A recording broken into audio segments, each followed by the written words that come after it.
Dahulu kala di sebuah desa kecil yang damai, hiduplah dua bersaudara bernama Juan dan Carlo.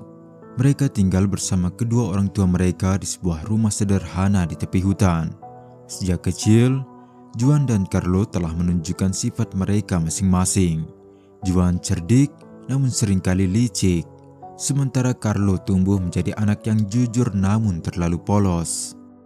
Ibu mereka, seorang perempuan lembut dan penyayang, wafat ketika mereka masih kecil. Kehilangan itu membuat rumah mereka terasa sepi, namun mereka masih memiliki ayah mereka, seorang petani pekerja keras yang berusaha membesarkan mereka dengan penuh kasih sayang. Setiap hari mereka membantu sang ayah mengurus sapi perah peliharaan yang berada di halaman belakang rumah, juga mengurus kebun warga yang mereka sewa. Kebun yang mereka tanami berbagai buah dan sayuran untuk memenuhi kebutuhan hidup mereka. Sayangnya, tak lama kemudian, takdir kembali menguji mereka. Ayah mereka jatuh sakit dan akhirnya meninggal dunia, meninggalkan kedua anaknya dalam kesedihan yang mendalam. Harta peninggalan sang ayah tidaklah banyak, hanya seekor sapi tua dan sebatang pohon kurma yang tinggi menjulang di halaman belakang rumah. Sepeninggal sang ayah, Juan yang telah berusia 20 tahun dan baru mengenal yang namanya gengsi dan perempuan, merasakan hidupnya akan penuh dengan hinaan jika ia tetap hidup miskin. Sedangkan Carlo yang baru berusia 15 tahun masih bersedih dengan kepergian sang ayah. Tak lain yang ia pikirkan kini hanyalah bagaimana agar ia dan kakaknya bisa hidup dengan layak.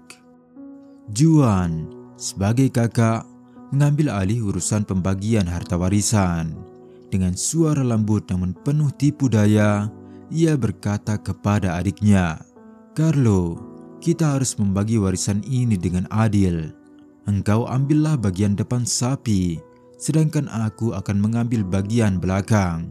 Dan kita hanya boleh mengambil hasil dari bagian kita masing-masing." Carlo yang polos dan percaya kepada saudaranya mengangguk setuju tanpa curiga sedikit pun. Tidak hanya itu, Juan pun berkata tentang pohon kurma. "Sama seperti sapi, kita juga harus membagi pohon ini dengan adil. Engkau ambil bagian bawah batang pohon dan aku akan mengambil bagian atasnya.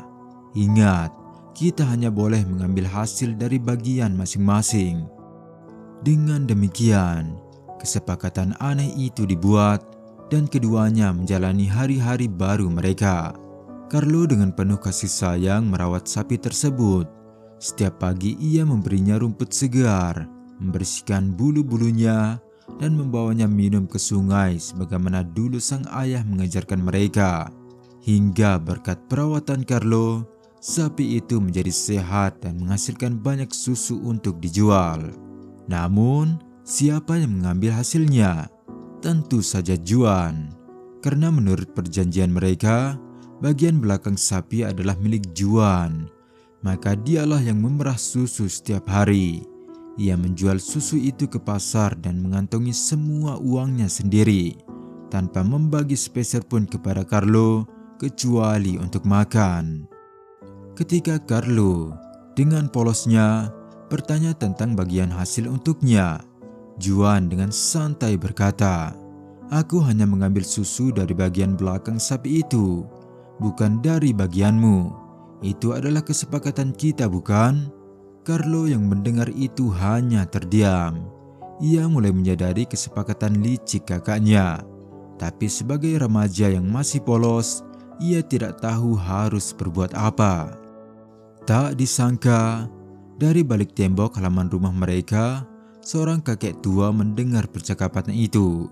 Melihat keadaan itu, Tuan Ruth, yang ternyata adalah seorang tetua desa yang terkenal bijaksana, yang baru saja mendengar percakapan itu, mendekati Carlo yang tengah berjalan menjauh dari rumah mereka untuk menenangkan diri.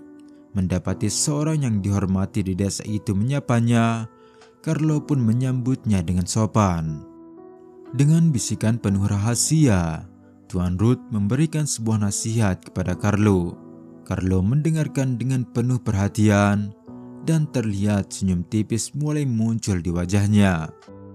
Keesokan harinya, ketika Juan sedang sibuk memerah susu, Carlo datang membawa sebatang ranting. Dengan tanpa berkata apa-apa, ia memukul bagian depan sapi, tubuh sapi yang menjadi bagiannya.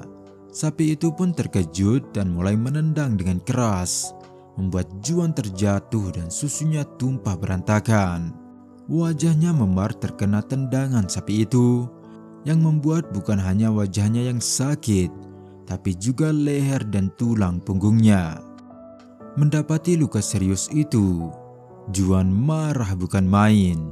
Ia kemudian berteriak, "Apa yang kamu lakukan, Carlo? Tidak tahukah kamu bahwa aku sedang memerah susu?" Dengan tenang Carlo menjawab, "Bagian depan sapi ini milikku. Aku berhak melakukan apapun terhadap bagianku, persis seperti apa yang kamu katakan."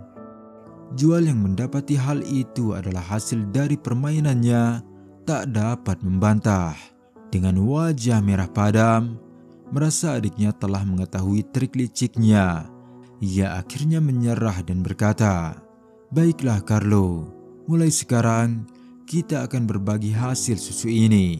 Tidak hanya itu, aku juga akan membantu merawat sapi ini agar adil bagi kita berdua."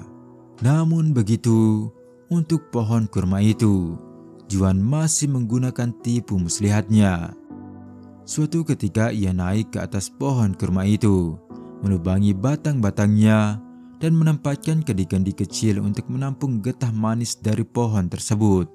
Ia kemudian menjual getah itu di pasar, dan kembali tanpa membagi hasilnya dengan Carlo. Sekali lagi, Carlo yang selama ini merawat pohon kurma itu dengan memotong daunnya yang tua, memberi pupuk dan lainnya, merasa kecewa. Ia kembali menemui tetua bijaksana itu, yang kemudian memberinya nasihat kedua. Keesokan harinya, saat Juan sedang sibuk memanjat pohon untuk memperbaiki kendi-kendinya, Carlo datang membawa kapak besar. Dengan tenang, ia mulai menebang bagian bawah pohon, bagian yang menjadi miliknya. Melihat itu, Juan berteriak dari atas pohon, "Berhenti, Carlo, kau akan menjatuhkanku." Namun Carlo hanya berkata, "Bagian bawah pohon ini adalah milikku. Aku bisa melakukan apapun terhadapnya." Juan gemetar ketakutan, hingga ia tersadar betapa egois dan curang dirinya selama ini. Setelah berkata bahwa ia akan membagi hasil dari pohon kurma ini dengan adil, ia pun turun setelah Carlo menghentikan kegiatannya menebang pohon kurma itu. Dengan penuh penyesalan, Juan memeluk Carlo dan berkata, "Carlo, aku sadar aku telah berlaku jahat terhadapmu. Aku meminta maaf. Mulai hari ini, kita akan berbagi hasil dengan adil, baik dari sapi maupun dari pohon kurma. Aku berjanji akan menjadi saudara yang baik bagimu."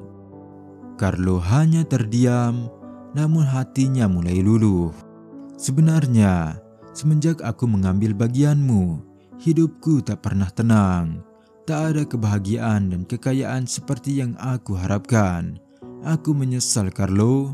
Tolong maafkan kakakmu yang egois ini." Ungkap Juan sekali lagi menyampaikan segala penyesalannya.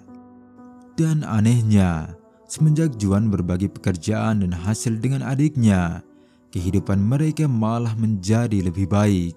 Hasil dari sapi dan pohon kurma itu sedikit demi sedikit mereka tabung, lalu membeli sapi yang lain. Begitu seterusnya hingga mereka memiliki peternakan sapi sendiri dan sebidang kebun kurma. Teman-teman, sebagian orang berpikir ingin menjadi kaya dan bahagia dengan mengambil hak orang lain. Padahal mengambil hak orang lain akan membuat hidup kita tak tenang dan penuh kegelisahan.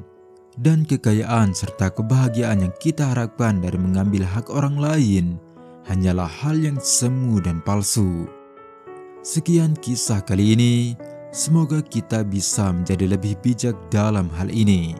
Jangan lupa subscribe, like, dan tinggalkan komentar jika teman-teman suka kisah kali ini. Terima kasih telah menonton sampai akhir dan sampai jumpa di kisah berikutnya.